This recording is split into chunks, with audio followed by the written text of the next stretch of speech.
Tell me a little bit how the Harris-Walz ticket can actually bring in independence. You know, in states like Nebraska, where we're very much a populist and independent state, where you have that streak still from the homesteader days, Harris and Walz are really able to attract those folks for a couple of things. You know, freedom is very important to folks. You know, a lot of times in rural areas we say if it doesn't bother the cattle, it doesn't bother me. And Tim Walz kind of uses this, you know, mind your own business. That's how folks in kind of rural states, red states, want our government to operate. And I think, you know, Harris and Walz, whether it's abortion rights or medical decisions, you know, they are talking about a freedom message where we get to make decisions for our lives rather than somebody in a suit. Independents now in some states are 50% of the vote. In Nebraska, they're 30% of the vote.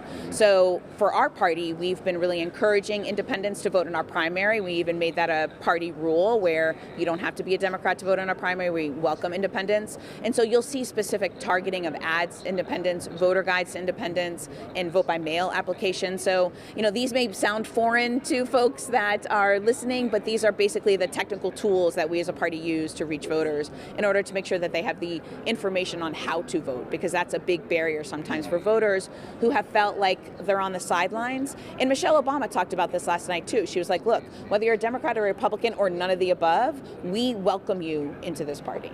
Okay.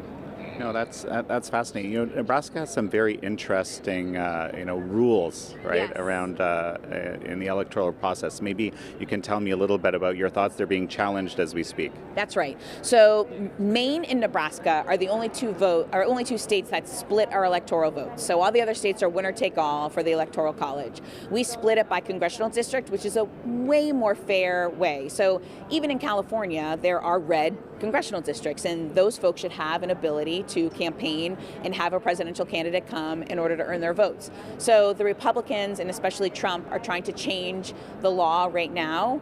We have the vote still to block them from changing it. It's a fair electoral vote system, but obviously if it's a 269 electoral college vote, at the end of the day, the Nebraska's second congressional district can be the one vote that sends either Trump or Kamala Harris to the White House. So it is a hot issue right now in our state.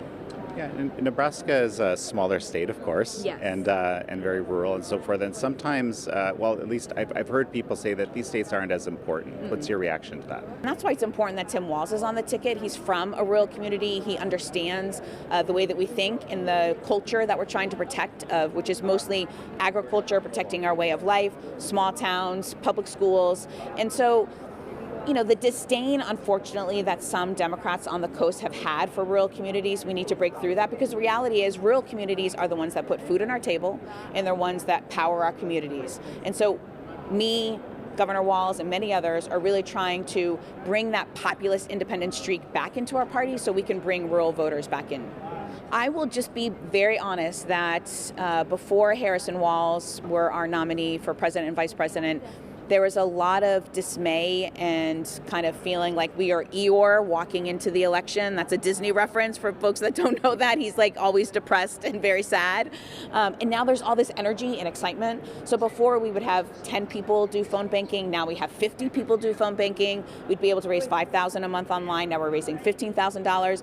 All of that helps our down ballot candidates, because the energy, if you're voting for the top of the ticket, you're there, and we send out voter guides to make sure Democrats and independents know who the Democrats are on the ballot. So that's going to help our entire ticket, which means we not only have governing at the top, but we have governing at all levels.